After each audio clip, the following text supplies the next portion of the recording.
मी रामराव बाबूराव पवार, राहणार रेडगाव, तालुका कळमनुरी, जिल्हा हिंगोली येथील रहिवासी असून आज रोजी आपल्या कृषी विज्ञान केंद्र तोंडापूरचे सर, शेळके सर आणि सर्व टीमने येऊन आम्हाला हे विटाविषयी माहिती दिली की या चाटण विटाचा फायदा, विशेष म्हणजे या चाटण विटाच्या फायद्यामुळे जनावर जास्तीत जास्त चारा खाते, त्यांची पाणी पिण्याची क्षमता वाढते, त्यांची जे डिपेंडन्सी आहे म्हणजे रोध करण्याची याची शक्ती वाढून त्यांना सर्व प्रकारे या चाटण विटामधून सर्व काही मॅग्नेशियम, कॅल्शियम आणि सगळं काही मिळते.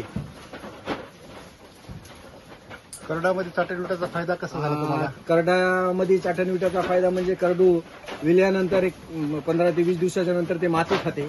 माती खाल्यानंतर जंत होतात. जंत होऊन त्यांची समजा संडास लागणं किंवा मृत्यूचं प्रमाण वाढते. पण चाटणी जर चाटली त्यानं तर त्यांचं 99% समजा कमी प्रमाणात हे होते, जंताचं प्रमाण किंवा मृत्यूचं प्रमाण ते बऱ्याचशा प्रमाणात 99% कमी होतं.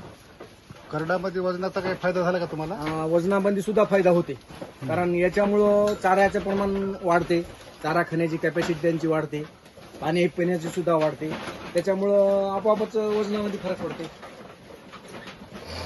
सध्या याच्यामध्ये तुमच्याकडे किती शेळ्या आहेत सध्या? आमच्याकडे 70 शेळ्या आणि पिले समजा करड 25 करड आहेत, 70 शेळ्या असे एकूण धरून समजा 100च्या जवळपास माझ्याकडे आहे करड. बाकीचे युनिट बद्दल माहिती? माझ्याकडे दुसरं युनिट म्हणजे गाय होता, एक संकलित गाय आहे आणि त्या हे आपलं गांडूळ खताचं पण मी करतो.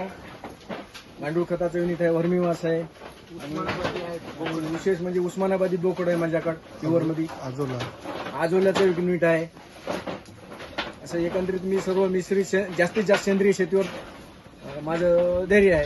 आज 5 वर्षापासून मी सेंद्रिय शेतीच करतो आणि विशेष म्हणजे सेंद्रिय शेळ्या पाळण्याचा उद्देश म्हणजे घरचं शेण मिळालं पाहिजे, लेंडी मिळाली पाहिजे, त्यासाठीच मी सुरुवात केलेली आहे. आज काही मार्केटमध्ये शेण मिळत नाही, त्याच्यामुळे स्वतःच आपल्या घरच्यासाठी हे सुरुवात केलेली आहे मी शेणाची. एवढं बोलून मी जय महाराज.